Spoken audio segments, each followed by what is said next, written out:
I'm surrounded with.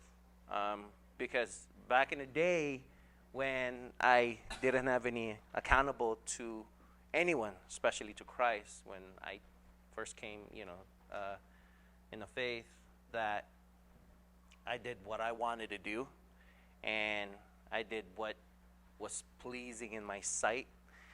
I did all the things possible that a man,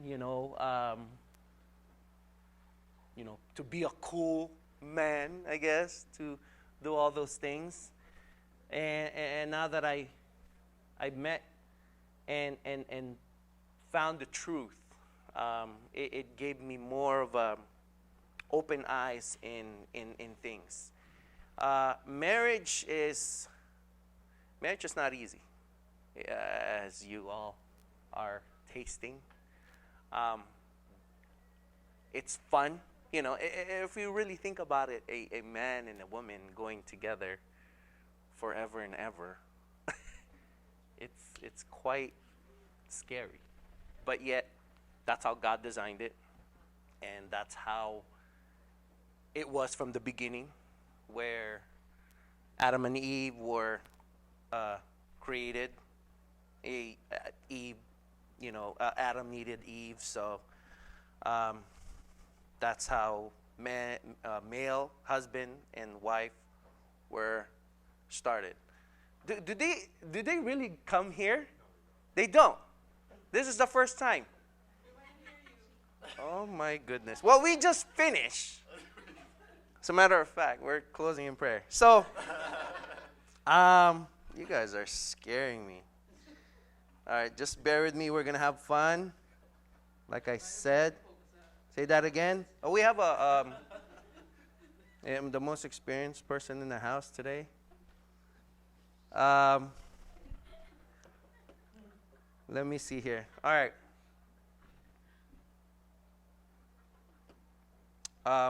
How's your weekend going so far? Good. It was crazy because I had to study and I had no weekend. All right. Say that again. Yeah, you did, right? Okay. Stop bothering me. All right. Our topic today is purity in marriage. I know some of us here, like I said, are single, and in the future we'll be planning, I hope, and later, God's will. But anyways, this topic will be useful, not just in marriage, but as a person. When my son and I were doing the Passport to Purity, I touched on this subject on being pure. Being pure, saving yourself to your wife, and just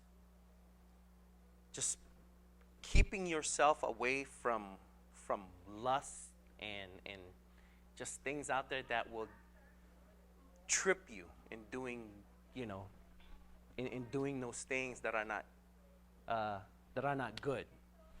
And as far as in marriage goes,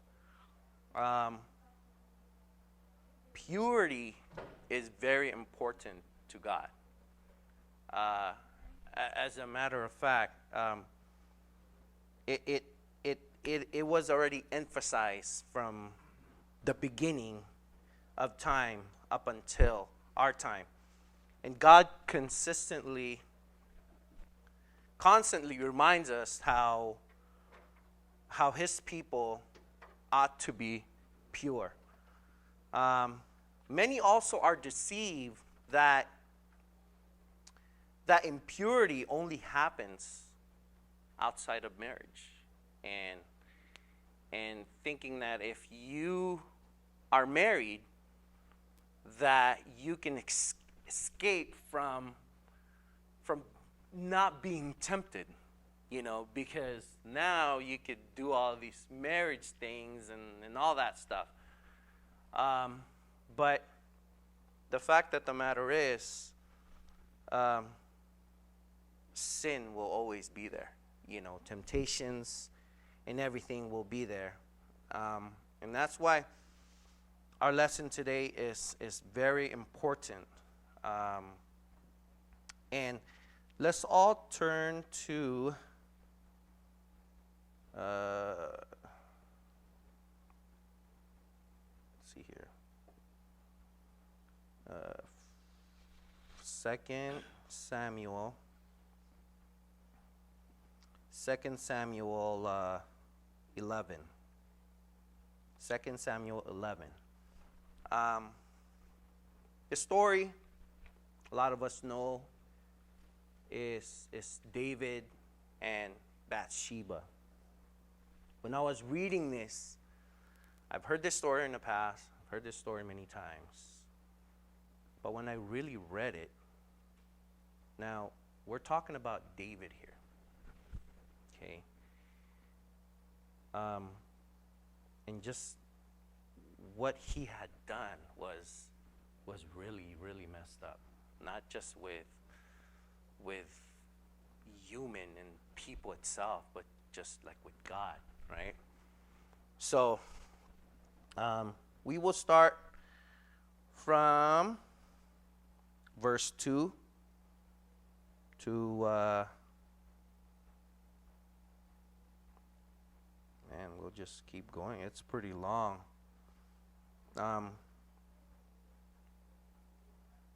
It's pretty long. Up to 2 to 26. So we'll do 2 verses at a time. Is that okay? 2 Samuel 11. Let's start with Sarah. And we'll just go on.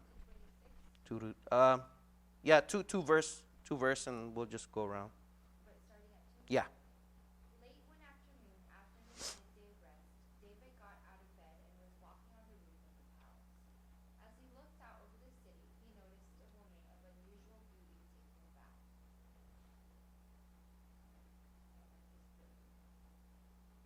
And David sent and inquired about the woman.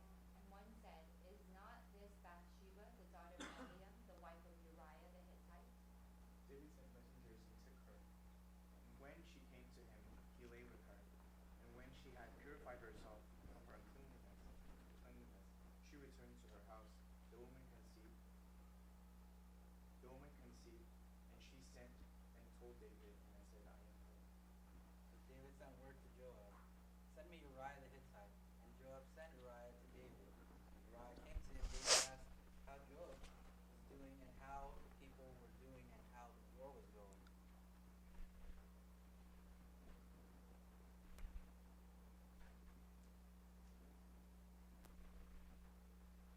Then David said to Uriah, "Go down to your house, wash your feet." And Uriah went out of the king's house, and there followed him a present from the king.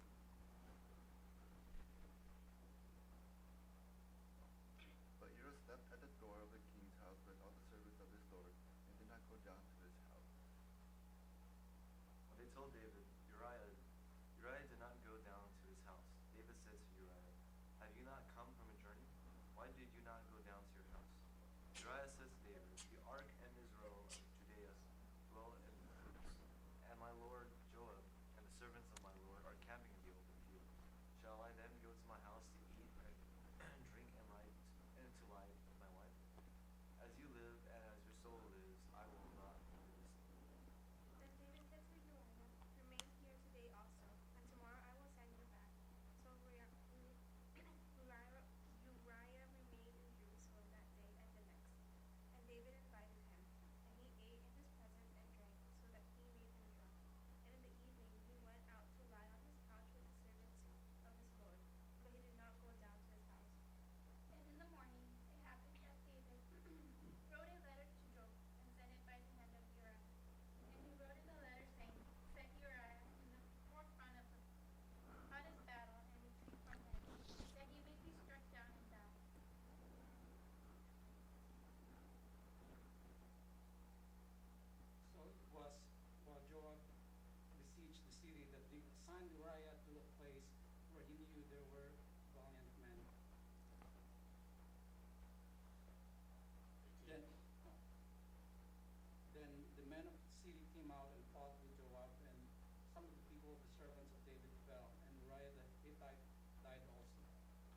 Joab sent and told David all the news about the fighting. And he instructed the messenger, "When you have finished telling all the news about the fighting to the king, And if it happens the king rises and he says to you, why did you go so near to the city wall? Did you not know that they would shoot from the wall? Write down the son of Jeru.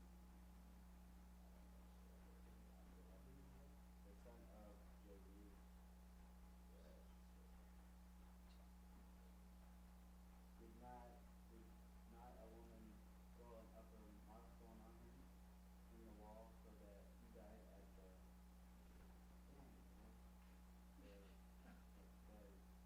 why did you go so near the wall? And you shall say, your servant Uriah the Hittite is dead also. So the messenger departed the king and reported to David all that Joab had sent him to do. The messenger said to David, the men prevailed against us and came out against us in a big, but we pressed them as far as let us go. Moreover, the archers shouted at your servants from the wall. See, some of the king's servants are dead, and your servant Uriah the Hittite is also dead. And David said to the messenger, you shall say to Joab, do not let this thing displease you, for the sword devours one as well as another. Make your battle against the city strong and overthrow it. And so encourage me. Now when the wife of Uriah heard that Uriah her husband was dead, she mourned for her husband. Yeah, can you just finish it, please? When the time of mourning was over, David sent and brought her to his house, and she became his wife. Then she bore him a son. But the thing that David had done was evil in the sight of the Lord. Right? Isn't it scandalous? Now, this is insane. Right? He saw someone nice, someone taking a bath, then told her to come, told the servant, come, send her to me, lied with her. She got pregnant. She found out she was pregnant. Then how is this going to happen, So he then sent his Uriah to go fight in front to see that, that I want to get this guy killed because, I'm going to be in big trouble here. And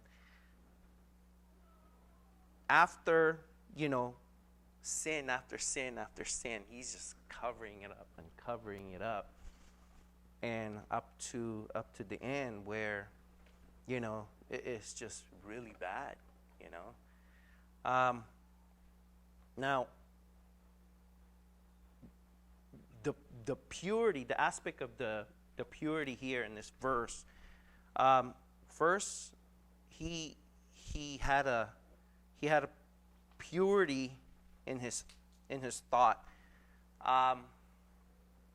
He went and thought about it, and as a husband and wife, we sometimes have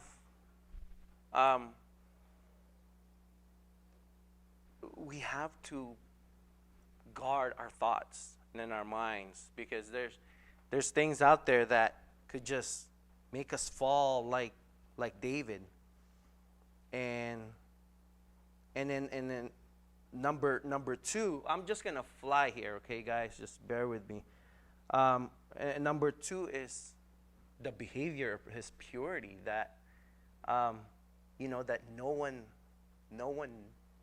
will ever know. There's a lot of times where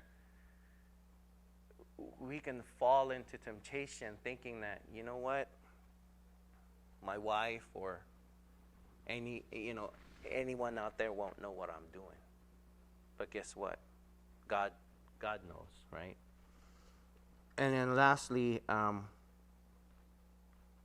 his purity in affection and desire, that he gave into the desire of his heart rather than what God intended his life to be. Am I making sense so far, guys? No? No? No, I'm not. Thank you. Thank you.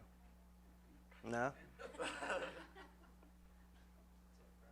Tough crowd. You guys will be in here too. Watch. All right. I'm not a note person. That's why Cholo gave me some notes, and I hate notes. I like to be able to just teach, like I said, what I've experienced and what I've learned, and as my life goes. Forget this. I'm just gonna. In my life, there's a lot of things I encounter, especially at my work. Back then when I was married, I didn't used to wear my ring. My wife knows. I don't know if you noticed. Yeah, right. And I told people that have found out that I was married that, yeah, ring to me is just a symbol. I could, if I wanted to do anything bad, I could always take it off and put it in my pocket and do my own thing and put it back when I'm done, right? That's what I always tell them. So ring is just a symbol. But the fact of the matter is, I see the importance of a wedding ring. I've been wearing my ring now for a good couple of months now, right, babe? Yeah, and like I said, we've been married for 12 years. Okay, going on our 12. And the difference of wearing a ring is really big, because first, the person that you're talking to looks at it and doesn't try anything funny with you, will recognize that, hey, I am taken. But there's some other ones out there that are like, wow, he's married. It's a challenge, right? Do you want to teach? I'm just kidding. Thank you, though, for helping me. And it's tough. I'm not gonna lie to you guys. It's tough. And at my job, I do marketing, and one of the things that I do is talking to most of them are women, and I gave them lunch or go out sometimes, and I try to go out as a group, and I don't go out as like a single, like me and her, or me and the doctor or whatever. I try to make it as a group and go from there, because it's very dangerous, right? Don't you guys agree? It's very dangerous to go out with just you and that person, right? Like you could easily throw down your guards and just start falling for this person that you don't even know. It could happen, right? One of the stories in the Bible, Adam and Eve. Adam and Eve were perfect up until the serpent challenged them or tempted them to eat of the fruit which God had forbidden them to eat. And they did. And after they did that, they felt weird. They felt like there's something wrong with this. Like, we're naked. They made clothes out of to cover themselves up. They hid from God. Like, really? You could really hide from God, And back then, God and Adam were speaking, talking, communicating. And what's worse with that is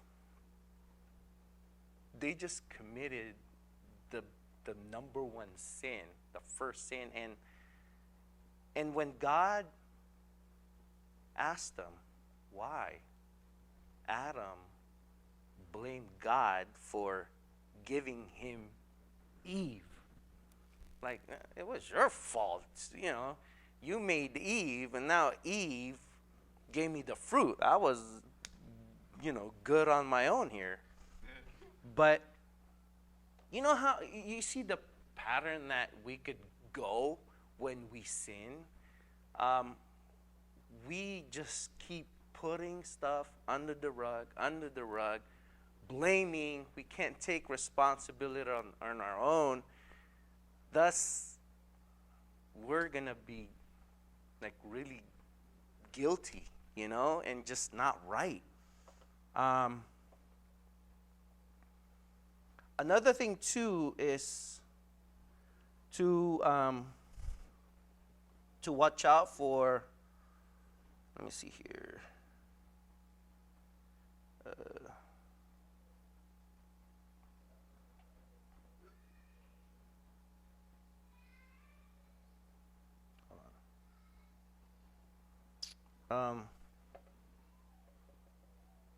It's the way we do,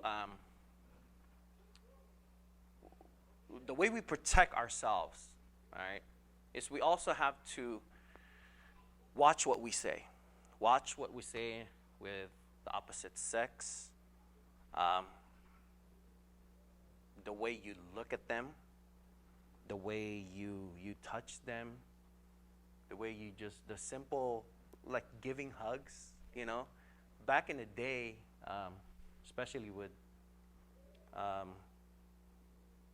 back when I was in junior high, hugging is normal, right?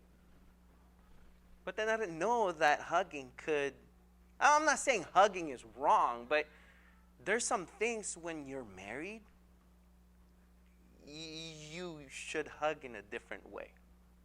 You know what I'm saying? To the opposite sex, because there's some things when, the enemy could use that, even a simple compliment, like if you see like your workmate, your girl workmate or classmate, whatever, hey, you look good today, and you're married, right? If I'm gonna say that to one of my coworkers, hey, you look nice today. Right? It's not cool. And, you should be doing that to your husband and your wife, And then also the importance of just always communicating with your wife and to always know what your needs are, with each other. Because there's times when, you think or she thinks that that you're getting your needs. Does that make sense? I'm trying to be careful on what I'm saying. If you don't get what, I'm talking about marriage stuff, okay? You guys know what I mean. I don't need to explain. Whether it be physical, with men and emotional with women, you tend to look for it in a different place, and that's when marriage falls apart, because no, you're lost. You're lost. Okay. All right. Us men needs physical needs, correct? Are you with me so far? Okay. Women needs emotional things, right? You with me so far? Okay. Now, if those things are not met as husband and wife in marriage, you tend to look for it somewhere else. You with me so far? Do I have to get detailed? Okay, good. Thank you. Now, that's the dangerous part. Now, when you're doing your duties as husband and wife to each other, then there shouldn't be any problem. You know what you get it? Now, with newlyweds, it's easy to say, but Kuya John, we don't have that problem. We can't eat without, eating together, or I can't sleep, when she's not with me. I'm not saying I don't have that feeling anymore. I still do. But it could easily go to that, and that's important of really loving your wife, and just like what Pastor Chris said, the wife submitting to the husband is very important. That's what the Bible said, and he didn't mention, or he'll probably mention it next week, that with that is husband, love your wife. He didn't say husband love someone else, or and wife submit to anyone else. So abstaining from flirting. Flirting is not good. It's not good. Wordly, flirting means that it's okay. We label as flirting as, you know what, we're not even touching each other, or we're not even really doing it. I'm not even kissing her. I'm not even emotionally attached to her. But it's dangerous. Don't you guys agree? Right. Playing with fire. Playing with fire.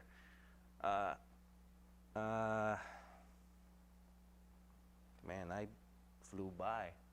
30 minutes. That's 2 chapters right there. Done.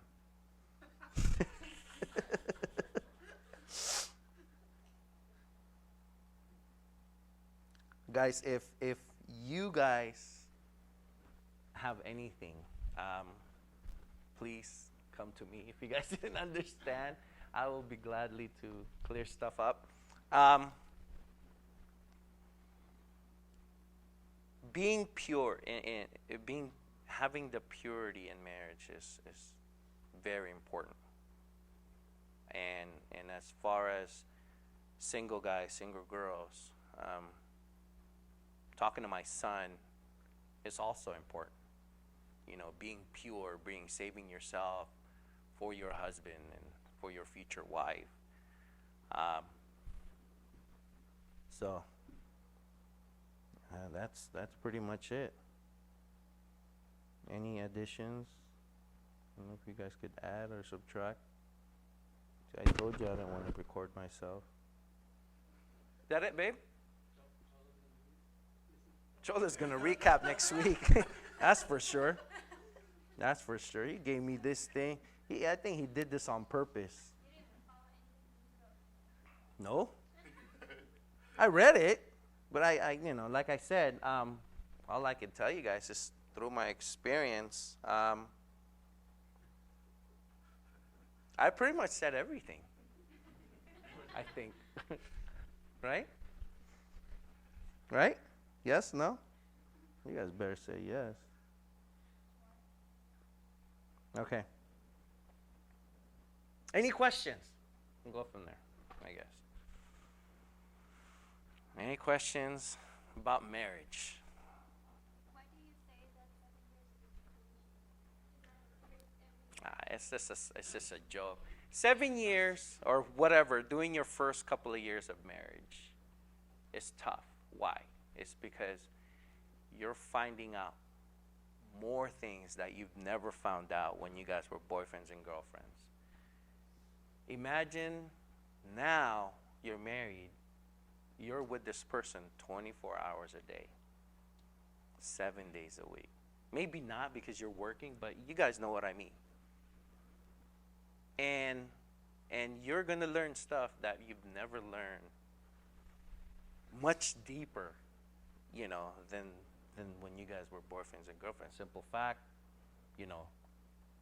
you didn't see that when she's in the bathroom changing or he's in the bathroom changing, that he just puts his clothes all over the floor. And you hate that. Right? That's me. But, those are just the simple things. And that's, and communication is very important in marriage, because it's you guys for the rest of your life. That's it. There's no can we get another person right in the middle for that person to relay my words to him or her, being the middle ground. No, you just gotta talk amongst each other. So, did I answer your question? So that's what I mean, because they say by 7 years or whatever, you should pretty much know your wife or your partner, your husband. You're done with that. I thought you wanted this, or I thought you wanted that. So, but I'm still learning. Like I said, going on 12 years, still learning. I still need to work harder. But it's good. It's awesome. You guys should try it someday. Any more questions? Seriously. From my new students back there, where they just went today because they knew I was teaching. Did you? Any questions? Please. I think I'm better in questions than teaching. Please ask me, because I want to finish this off. Anything that you're not clear of? No? You guys are going to be good? You guys are good? You guys are not going to be tempted? No. See, she's like, yes. Hopefully Cholo will be back. I told him I got his back. I didn't think he really took that literally. I'm here. Your Ate Dana's here for you guys. If you guys need someone to talk to, we're here.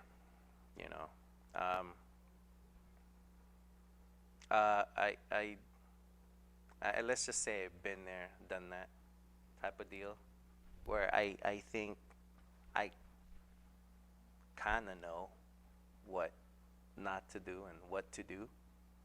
And by God's grace, all of those things that happened weren't an accident, but for me to grow and for me to teach it to couples and and whatnot. So I told you it's gonna be chill today. But that really threw me off, that 30 minutes. Seriously, I was actually way organized, but I got freaked out and started throwing stuff out there. But let's close. Any more questions, seriously, before we close? No? You guys are good? Okay, let's all stand up and pray. Adrian, can you please close us? Yeah.